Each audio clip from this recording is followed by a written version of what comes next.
വൈക്കം മുഹമ്മദ് ബഷീറിന്റെ സ്മാരകമായ ആകാശമിഠായിയുടെ രണ്ടാം ഘട്ട വികസന പ്രവർത്തനങ്ങൾക്ക് 10 കോടി രൂപ അനുവദിക്കുമെന്ന് മന്ത്രി പി എ മുഹമ്മദ് റിയാസ്. കോഴിക്കോട് ബേപ്പൂരിൽ നിർമ്മിച്ച സ്മാരകത്തിന്റെ ഉദ്ഘാടനം നിർവഹിക്കുകയായിരുന്നു മന്ത്രി.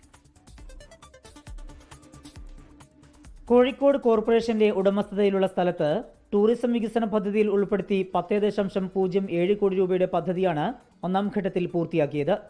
ആധുനിക മാതൃകയിൽ 11,000 ചതുരശ്ര അടി വിസ്തീർണത്തിൽ പണിത ഇരുനില കെട്ടിടത്തിൽ കോൺഫറൻസ് ഹാൾ, കെഫ്റ്റീരിയ, ശുചിമുറി, ലിഫ്റ്റ് സൗകര്യങ്ങളുമുണ്ട്. ഗ്രീൻ റൂം അടങ്ങിയ ഓപ്പൺ സ്റ്റേജ്, ചുറ്റുമതിൽ, കരകൗശല അലങ്കാര വസ്തുക്കളുടെ വിൽപ്പന കേന്ദ്രം എന്നിവയും ഒരുക്കിയിട്ടുണ്ട്. ഈ നാട്ടിലെ ജനങ്ങൾക്ക് വായിക്കാനും പഠിക്കാനും ബഷീറിനെ വീണ്ടും വീണ്ടും അറിയാൻ ബേപ്പൂർ സുൽത്താനെ ഹൃദയത്തിലേറ്റിയ എല്ലാവർക്കും എത്തിച്ചേരാനും സാധ്യമാകുന്നു.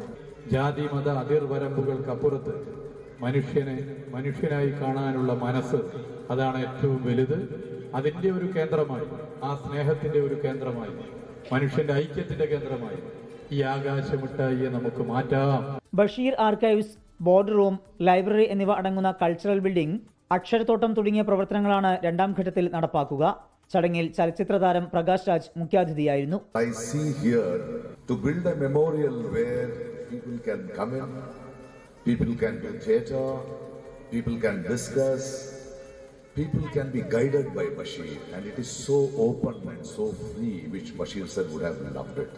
I promise I will come here with my team. I will do a Bashir's play here. I will read Bashir's poetry there and his writings there. And I will try to bask in this beauty and memory of Bashir sir. ചടങ്ങിൽ വൈക്കം മുഹമ്മദ് ബഷീറിന്റെ മകൻ Anees Basheer, mayor O Sadasivan, മുൻ MLA VKC Muhammad Koya തുടങ്ങിയവർ പങ്കെടുത്തു. 24 കോഴിക്കോട്. ലോകത്തെവിടെയായാലും ഏത് സമയത്തും 24 വാർത്തകളും ഓഗ്മെന്റഡ് റിയാലിറ്റി പാക്കേജുകളും എക്സ്പ്ലെയിനറുകളും വിശദമായി കാണാൻ ഞങ്ങളുടെ യൂട്യൂബ് ചാനൽ നിങ്ങൾക്ക് സബ്സ്ക്രൈബ് ചെയ്യാം.